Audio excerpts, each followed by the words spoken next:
Hi, I'm Nikki Felbert. I'm a filmmaker and continuous seeker of life's truth and natural magic. And here's where I get to share amazing interviews and findings with you, from people that have followed a calling and have a wealth of knowledge to share. Please subscribe, rate and share the NixyPod show with people you think will enjoy or benefit from it.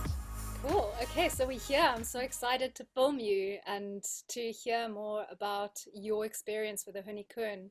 So, Lara Jacoski, and Lara, you are a conscious filmmaker.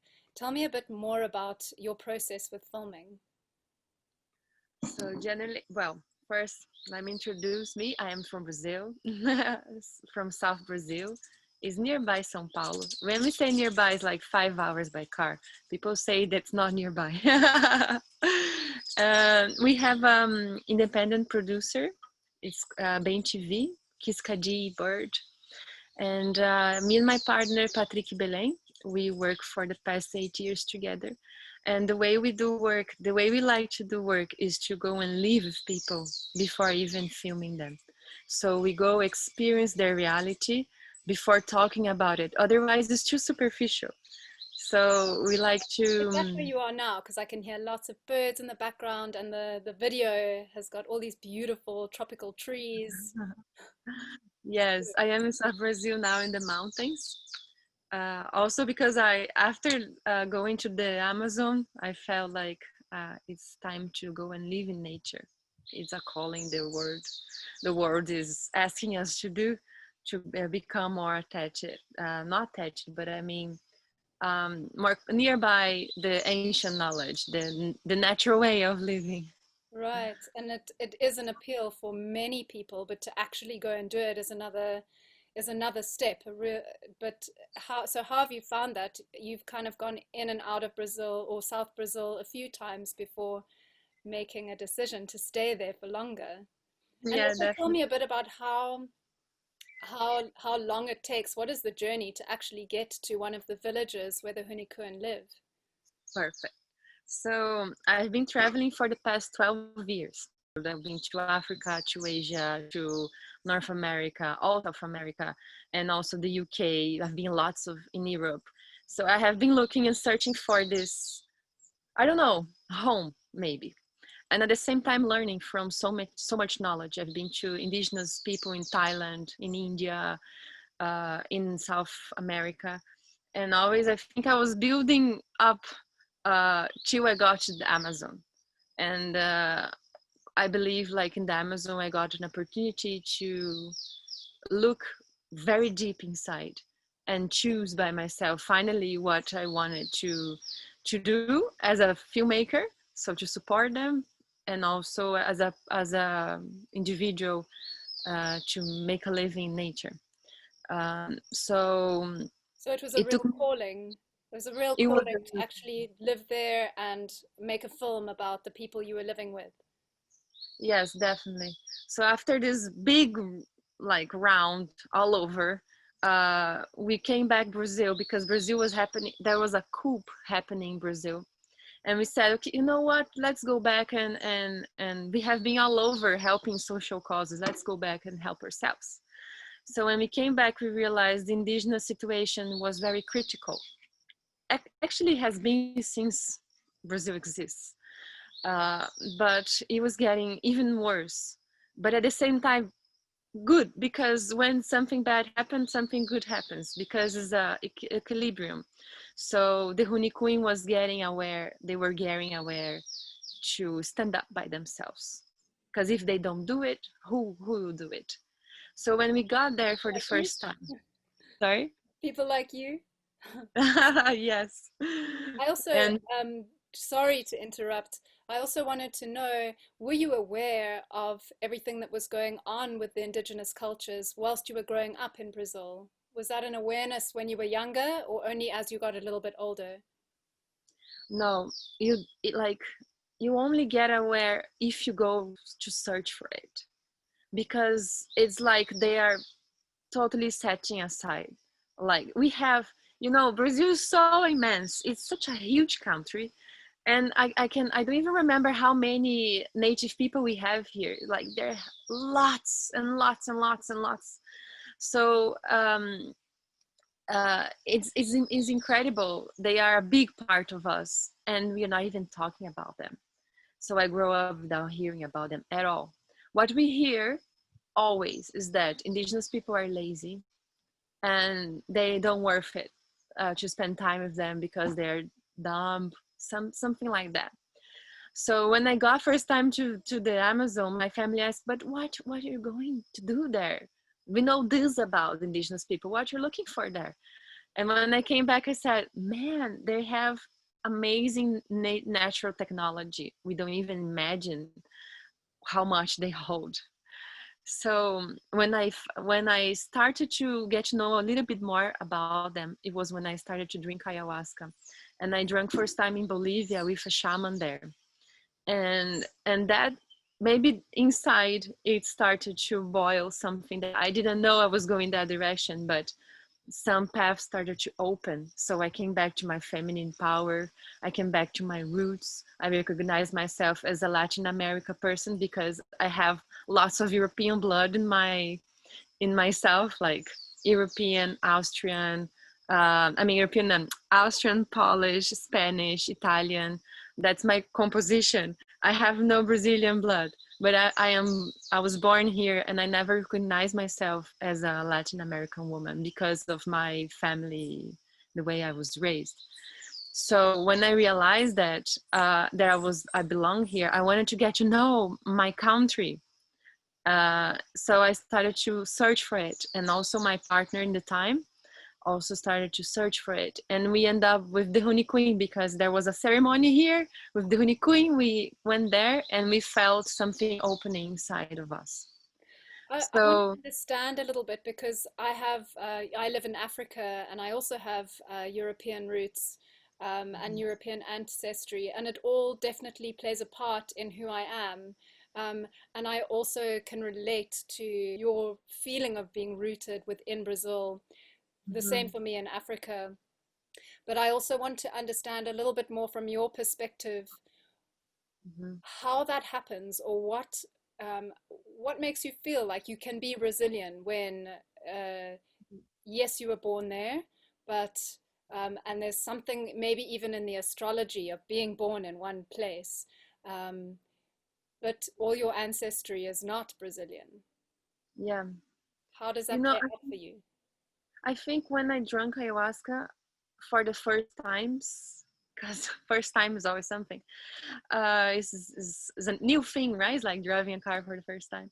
So when I drank ayahuasca, I think I understand somehow in my subconscious that I was not Brazilian, I was not European, I was a human being, and there was no frontiers. So I kind of recognized myself as the spirit coming in this body with this story of life and these ancestrals. Oh, my dog just arrived. Oh, can you And then all put it down these so we can see your dog? are massive. Come here, Tupa. If they come here, they can see. Oh, oh This my is Tupa, goodness, this is Mapu. they're beautiful. They're our guardians and they teach me a lot. So I recognize myself as a spirit that has uh, I'm not a woman. I'm now a woman, but my spirit has been a woman, has been a man, has been forest. So I have all this knowledge inside me. And with the ayahuasca, I understood that the knowledge is all over, is around us. Knowledge is like the wind. You cannot touch, but you can feel it. And if you're aware, you're gonna learn something from it, You and you're can gonna access it from anywhere around you. exactly. Yeah. So I started to feel like that. I felt like, okay, I have all this background, European background. That means a lot because that means like coming from Second World War and losing our ancestral name. Like my name is not a real name. That it was something that people written up. So it has the story. Okay, I have this that came to me, and I wanna also there's lots of coming from the back, like my soul story, and there's still this person which is new, which I can create. I can move things around. So I don't know, I just got I freed myself from boundaries, from limits. And I felt also when I drank ayahuasca that I knew that from some time before. So maybe there was a knowledge I was remembering from another life. So it all got mixed up, time and space and lots of lives. And I realized like I don't wanna limit myself feeling this way or another way. And still I wanna get connected to where I was born in Earth. So my first step, it was to get to know Brazil better, get to know the indigenous people, because I wanted to get connected with the place that my soul chose to be born. And that helps me to open a lot, and I feel like when we connect to something, like root yourself, the sky opens as much as you root yourself. Wow, So that's it's very like measures. beautiful. So I'd love to know a little bit more about ayahuasca. Is it so it's a medicine that is created from plants that is found in the Amazon in Brazil. Um, and I also understand that it's more than one plant. Um, yes. and so why would someone take it? And what is it? So ayahuasca is a mixture of chacrona and jagubi. There's like a cipó, something curled like this. I don't know the name in English, and a leaf, chacrona. So a And vine and a leaf. thank you. Yes. So like the way I like to explain people about ayahuasca is that like every indigenous people, originary people, has a way of praying for with the earth, because they are sort of earth in human body, so they know the ways. So let's say some people pray the tobacco, some people pray the fire, some people pray food. You know, in Latin America there's a lot of food rituals. Some people pray the peyote, the San Pedro. These are other plant medicines that you're talking about. Yes. So there is a lot of ways of praying in a very ancestral way. The one we know that everyone does or did in the past, indigenous did, it was through the fire and tobacco. That was in all traditions. So that was a way of praying and asking for visions and asking for uh, to see apart from what is real, from because our vision is limited. We can only see here, and that's our vision. But when you pray with the earth, you ask from the vision of the earth, which is down there up in the sky. It's like I like to say, it's like águia, what's the name in English? Sorry guys. What's the It's English? the big bird, I forgot now, Oh, like an but eagle? eagle. Thank you. It's a long time I don't speak in English. So like an eagle go really far in the sky and can see like immense in an immense way, and at the same time you can see like what she's gonna pray, and she goes and take in spirit and go directly where she wanna go. So that's what I see, like when we pray we ask for the ego vision, the spirit vision. Right. So it's a We all way that want has that. been what. We all would love that. Yeah, I always, when I am in a trouble, I say, come on, ego, come and help me. To see a broader way, in a broader way. So I see like, since the earth is the earth, we have been praying nature, with nature. So asking nature, taking a part of it, put in your mouth or smoking it, smudging it, so we can get connected to the knowledge that is beyond our vision. So ayahuasca is one way of getting to get connected to this vision.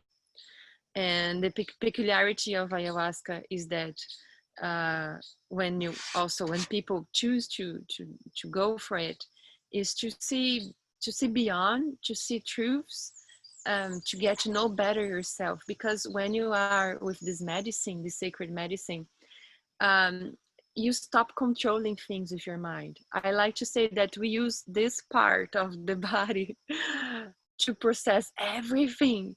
And with ayahuasca, you start to process with your heart, Mm. which is a wider space. Yes. And also you process with, you know, the tip of your finger. You process with your elbow. I don't know, you put things in use your whole body to get to know some knowledge.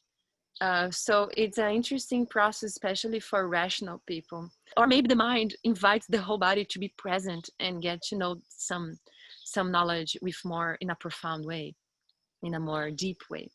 So I think when we, maybe that's my experience too, but I believe that people, when take ayahuasca, when they choose to do that, they are putting a step further to say, okay, I'm ready to go a little further about myself, about the world I'm living in, about the choices.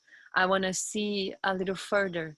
I already can see that, so I'm ready to go a step more.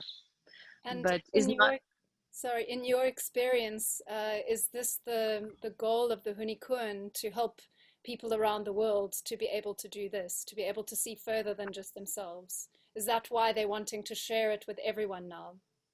Exactly, because that, you know, that was a very sacred knowledge I was keeping, that they didn't share. So something that drive me a lot, it was that the Huni Queen never shared anything, and when we were there, we were just to film a festival that happens there, and then they start to speak about all this knowledge they have and why they are doing it, because they decided it's time to share. It's like Pachamama, Mother Nature told them, you know, it's time to share, because people are ready for it and they are needing it. Yes. So it's time for us to make our vision a little broader. With capitalism and progress, or everything in the name of progress, we forgot to see what was there. We were just seeing one straight line, and we forgot to take nature as our mother. Like, we're living here. So the Huni Kuin, their personification of a nature. All indigenous are a personification of nature. They are the bridge in between us and nature. They are there holding hands with nature and us, so we can see a little further what we lost. And the most amazing thing is that it's very fast to retrieve what you lost. It's nothing like, I believe we are in a time now that everything before, it was slow. We had to work on it. We have to wait for it. But now we are in a different pace. It's more like quantic. So the Huni Kuin are doing this beautiful work of helping us remember our true nature and nature of the planet. And that's quite amazing, because the Western world has really not been good to them. They've tried to, as Westerners, we've tried to break their culture down, not understanding it and thinking that, in the old days, thinking that we were better than them. And hopefully Yeah, that is changing now. But it's quite something that they are willing to share their knowledge and their culture and their medicines in order to help create um, more conscious people. Um, and I guess in some ways, the more people that are conscious, it helps them to preserve their culture as well. definitely. And it's very interesting. No, they are serving medicine to the people that try to destroy them first. That requires a really humble heart. I mean, it's very interesting how, you know, like, I know they got somewhere inside them, remember what we did to them. I mean the non-native people, our ancestors. But at the same time, they have another part of them. They want so badly to live live the happy part of life that is here now, that they realize they have this beautiful culture, they are the holders of it, and they can share with us that they are, you know, when I ask them about their past, they don't want to talk about it. They're done. It's okay. It's gone. I mean, they don't forget. They know it's there, but they don't want to keep talking about it, because when we talk about it, we are creating more of it. We are materializing something that is gone. It should be not like down, but they grieved already about it. It's already dead. It's done. So they want to create a new thing. They want to go in this energy. So that's why I believe they want to like make peace with people that once try to destroy them. They are in this path of creating, showing that, you know, like, you tried to kill me before, I'm here serving you my precious medicine. So it's okay, we can find another way of creating a relationship. And I believe that's all about them creating new relationships with things that we we we saw in a different way before, and try to destroy it, nature, them. And it's So really amazing when they do serve their natural medicines, they they really serve it with so much of their own cultural lines going back, with their beautiful headdresses and um, how the medicine is prepared. Can you tell us a little bit more about where the headdresses come from, and the face painting, and also how they prepare that medicine? So the Huni Kuin itself, because there's lots of different traditions. This tradition itself, it got, let's say, when the white people came in Brazil, the non-indigenous people, they forbidden the indigenous people to practice. So and let's say Brazil is so immense, it was all indigenous, and suddenly they all got all killed and they have been enslaved. So they stopped the tradition for years. I mean, they don't even remember they were indigenous. They didn't know who they were. And that's all about what we filmed in the past 3 years. The story that they forgot totally. Someday they were invited to take ayahuasca by a friend in a city. When indigenous went to travel and do a work of non-indigenous, like work like we do, but they is a different way for them to work. And when he was working, they were people invited them to drink ayahuasca. When they drank ayahuasca, this person drank ayahuasca, he remembered who he was. He saw the feathers, he saw the painting, he saw the food they used to have, he saw the rituals. So when he came back to the village, he said, you know what, I remember something, is that true? Who has any knowledge about it? So he started to research with the ancient people about it. And by researching, he said, okay, let's drink ayahuasca all together and remember together. So they start to remember. And that happened in the year 2000. So it was 20 years ago. In the village I work with, of course, there was villages like in Jordão, which is another place the Huni Kuin live. They kept the knowledge. They were less enslaved. So there's lots of different stories in the same tribe, let's say, no? So for these people and for most of the Huni Kuin, they have lost, and now they are reconnecting by the visions of ayahuasca itself. So I cannot say when they started to wear feathers and why they wear, but what I can say is that they praise nature. So nature is the great teacher. Is with nature they learn everything. I asked a elder woman, an ancient woman, a healer, and I asked, who taught you all that? And she said, Mother Nature taught me everything. My aunt, my grandmother, my grandfather, my uncle, my father and mother, and I was graduated with Mother Nature. So I was like, okay, I got now. So let's say the way a tree grows up and delivers its fruits, or the way a bird flies and it sings, it teaches them everything they have to know about life. And so they praise them by wearing their feathers, uh, praising that energy. For example, the feather I'm wearing is from Arara. I don't know the name in English. A bird which is very talkative and happy. So I'm wearing praising that energy when I put these feathers on. So that's the way they use of nature. So like the colors, the red color urucum is a plant from nature, is very alive, is very powerful, is it also the paintings they make is to create protections, and to is like the warrior painting. Or, So they have lots of geometry, sacred geometry patterns. Like that's another story which is like very deep. They have patterns of the boa, which means something, and then the pattern of the crocodile, which means something else, and so on.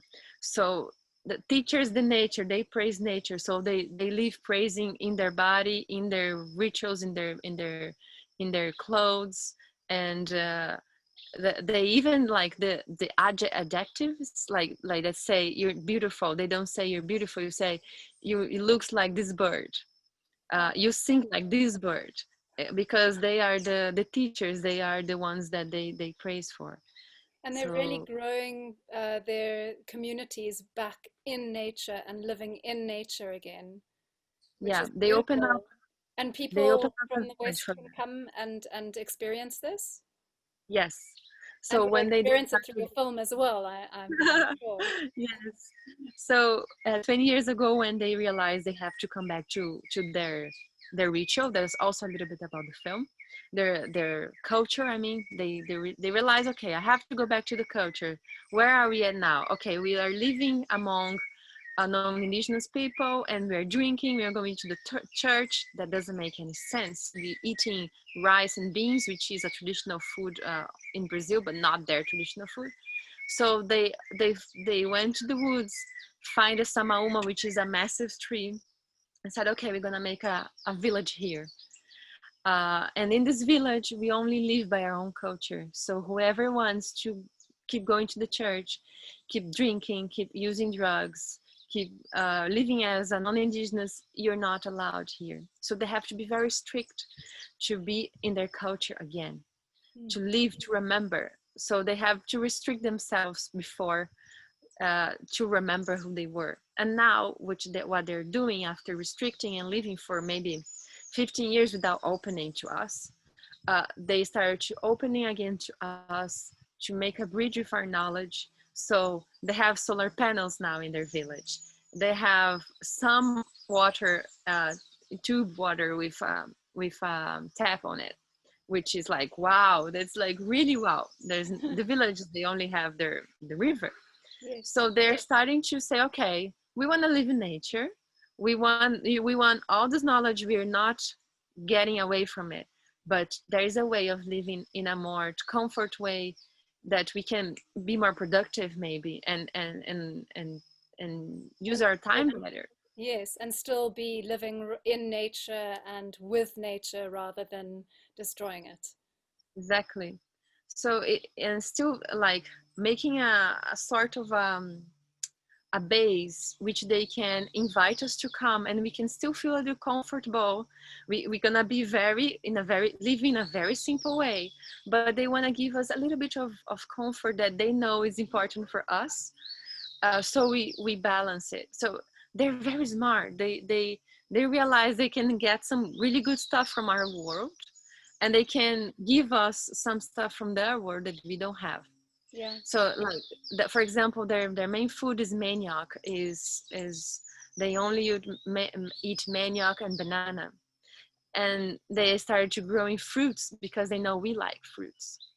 So they started to create this bridge, so we can be there and assess their knowledge, not in such a discomfort way. So I believe like wow, they're like very smart way of trying to make this bridge. I think they're incredible as putting themselves in a service being a bridge. Tell me a So little bit more about your film. So, what have you concentrated on? And I've seen some of the footage on the website. Um, what was it? a fundraiser that you're raising money to complete your film now. And I see also you only have $200 more to go so that you can get the money that people have given you, which is amazing. And of Amazing. course, anything extra will be helpful as well, because films can Yeah. suck in a lot of money. And we can support the village too. Yeah. With Sorry, say that extra, again. with any extra resources, we can also help more the village and support Yes. with. Yeah. So tell me what you have concentrated on. What's the theme, apart from the Huni Kuin, for your film? So the main theme, I mean, let's say this film is not for me, for us, by me. It's a film for them, by them.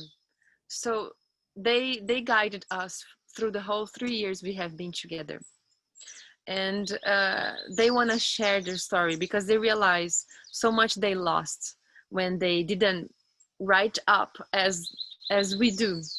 Their knowledge is a oral knowledge. They only do by hearing and speaking. There's no books, there's nothing. So they started to make books and make films, because if everyone kills them again, at least there's something to say they were there. Yeah. So they're already thinking about it. Preserve Um, knowledge in another way, in a new way. exactly. They bridge again, bridging everything. Everything becomes for me a way of bridging worlds. So what I wanted to share is that they've lost something, they remembered something, and what this something is. So they wanted to share about their culture. So the film speaks a little bit about how they lost their culture, how they regain it, and the film concentrates on what is this culture and what this means to them, and what this means to us, and what this means to the world. So we share about their rituals, we share about their ceremonies, and we share a lot about ayahuasca and music, which is like a pillar of the Huni Kuin. They're incredible musicians, Yes, like 7 years old. They're already like singing beautiful songs. Like it's not a song like it's not a superficial song. It's a really deep song about some knowledge nature passed to them during ceremony, during a diet. So like there's a pajé we so much love and passion, literally singing it with that love and passion, not just singing for the sake of singing. totally. And you see, 7 years old, what do you know when you're 7 years? You were like, we work in a pajé with 14 years old, and he sings the most beautiful things. Like he really says, I hear nature telling me, and I put in the music to share this knowledge. So the film concentrates on it, like showing their culture, sharing about their visions on nature, on the medicine, on music, on prayers, and what they think about they're doing to the world right now, and what they expect the human being realizes now, that like the disconnection to nature. So it's mainly a film about them, their culture, made in a very Huni Kuin way, very laid back, and with lots of images of the forest. So you asked me before how you go there, for example. Yes. Like from my city or from anywhere in the world, you have to go to Rio Branco. For me, it's a 4 hours flight. For you guys, it might be at least 14 hours. So you go to Rio Branco, which is up north in Brazil. In Rio Branco, you have to take a car. It's 6-7 hours by car. Then you go to a small city called Tarauacá, and then you have to take a boat. And the boat takes 4 days up in the river. Wow. Down the river, I mean. So it's 4 days, and like if you have a fast boat and you have money, you can take a 2 days boat, but not less than that.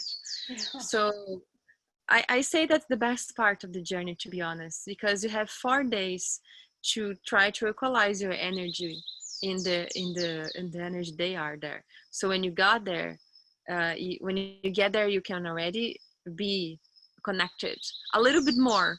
So you Yeah. can like get rid of the telephone, you get rid of your work, you can get rid of your problems. Every day you get rid of more stuff you don't have to bring in your suitcase. You just drop in the water everything you can, so you can be empty, because you're going to Mars, you know, like you're going to another planet. You're going like deep in the heart of the Amazon. As much as you go deep in the heart of the Amazon outside, you go deep inside your heart inside. It's the same thing.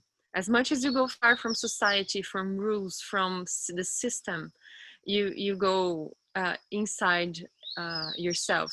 So lots of people go there and get like, okay, it's like a wow, in a good and bad way, let's say, because it's something so new to be deep inside and deep in the forest, deep in life in nature, that you take some time to get used to it.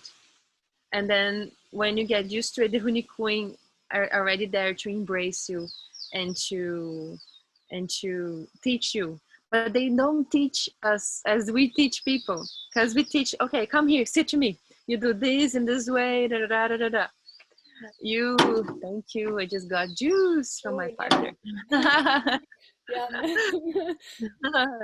That's lovely. So the way they teach you is by being themselves all the time. They won't do anything to praise us.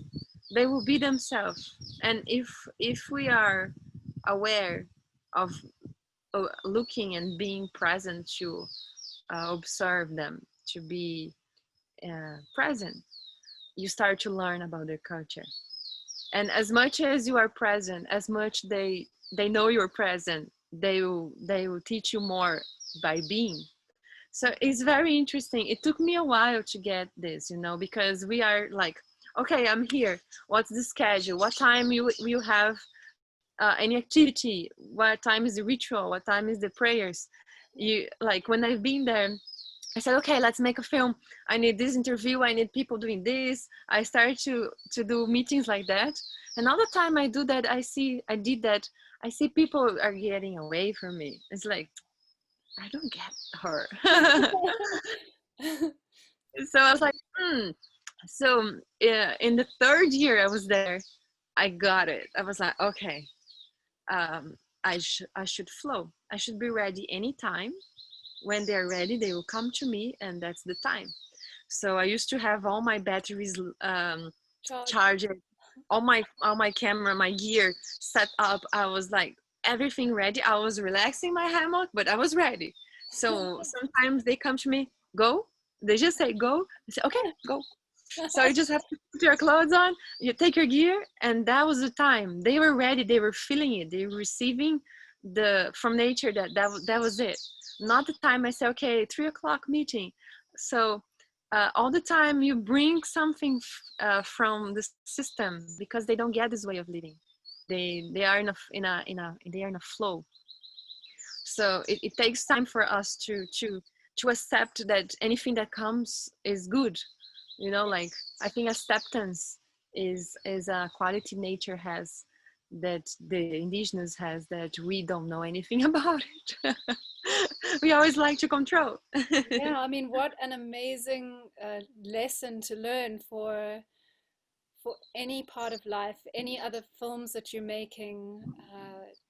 Yes, you have to adapt to your environment, but to learn that flow and that how to work with nature, and the right times to do things, because it's landed now. Yeah, now. That's amazing. It reminds me a bit of Avatar, and how long it takes some of the people to go, oh, okay, that's how I can do it, and actually then drop into it and go, actually, this is better. Yeah. Yeah, exactly.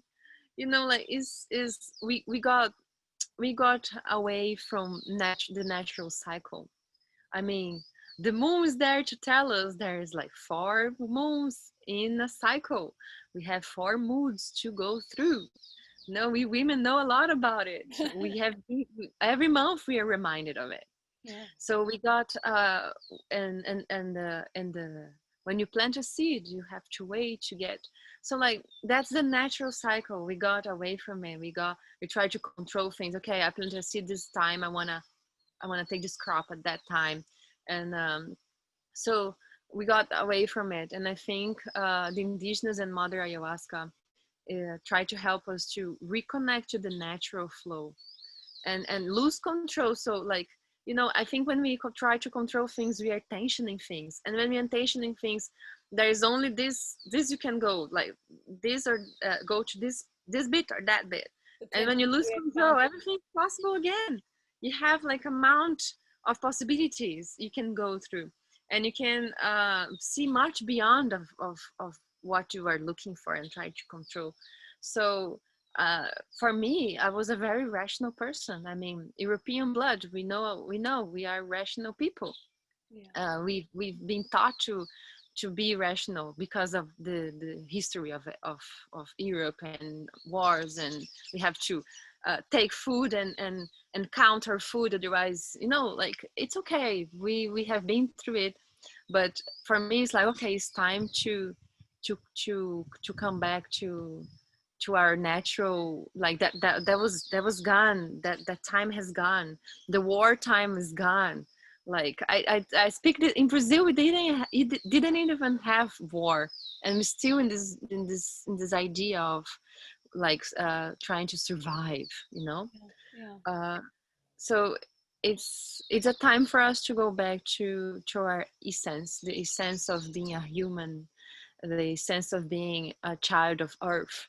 Like, we chose to be in Earth, not Saturn, not Mars, not the moon. We are in Earth, and in Earth, things it has a rhythm, and if we are following this rhythm, we can be open to broader knowledge. So it's a lot to learn from them, and I can say the Huni Kuin has much knowledge, even though they are only 20 years remembering. They have much to share to us, and all the indigenous cultures. I mean, all indigenous culture has much to share for us to remember. And like, there is time for us to do that, but we have to rush, because I see, like, we don't have to save Mother Nature. Mother Nature saves by itself. You just see, if you cut the whole tree down, and if it just leaves a little bit of the root, she's gonna find a way. She's always gonna find a way. And we don't have to save ourselves, because the way we are right now, we are not a good thing for planet. What we have to do is to create a vibration, a good vibration for the human being to be in nature. Like, it's a good vibration for us to what do you want to live? You want to live this control, the system? I don't want to live out there. I want to live a good vibration that is possible to have interconnected life between all sorts of life in nature. We are a source of life of nature. The corn is, the samauma is, And I'm the sure that strawberry. feels so much better to live like that. And you've actually lived those two contrasts now. I'm Yep. sure it feels much better to live with those cycles and flows of nature, of Mother Yeah. Earth. You learn much more. I mean, you get open to true knowledge. You get aside, like, you get away from a box we created for humanity. Like, follow this, work, study, get a husband, get a profession, blah, blah, blah, blah. I mean, and we are good at it. I mean, if we are all good, we can all do that. It's a knowledge the earth already has. We can do this box. Let's go outside now and get to know what else we don't know. Yeah. That's the purpose that I'm getting now, like, on my life. Wow, I can't wait to watch your film. So anybody who's listening, please go to FundRazr and check out the Huni Kuin film. And please, for your tithe for the month, please give some money for this beautiful cause. There's beautiful photographs and a little teaser video for you to watch. Yeah, and just anything that we can give for you to make this film as amazing as it already is, and for it to be able to birth into the world and spread will be amazing. Thank So you. thank you so much for your time and for telling us all this beautiful knowledge just in this little space on NixyPod. And yeah, just is there anything else that you feel to add before closing? I'm really grateful. You know, I feel a lot of responsibility to have this film on my hands and to have learned from them. So we want to share with as much people we can. We even gonna create a YouTube channel because we have so much. We have like 400 pages of knowledge, all Yeah. types of the interviews. We want to share because it's beautiful knowledge, and we need to hear now. So I'm great. I just want to mention that I am grateful to be a sort of a holder of this knowledge, a little bit of this knowledge, and I'm here to share. And if anyone who wants to know anything about the Huni Kuin and the film, I'm ready and open to do so. Thank you so much, Nikki, for inviting me. I love to share about it. So wonderful to meet you here and hear this beautiful knowledge and also see a little bit of the Amazon behind you and hear the birds. Thank you so much. Thank you. Thank you so much. And for everyone, if you have a chance to know the Huni Kuin and if you feel in your heart, go for it. And go for it if you have a chance with any indigenous from any culture. There's a lot in your own country with your own indigenous people. There's a lot for you to remember. Thank you. Very grateful. I hope you enjoyed the NixyPod podcast. Please do subscribe.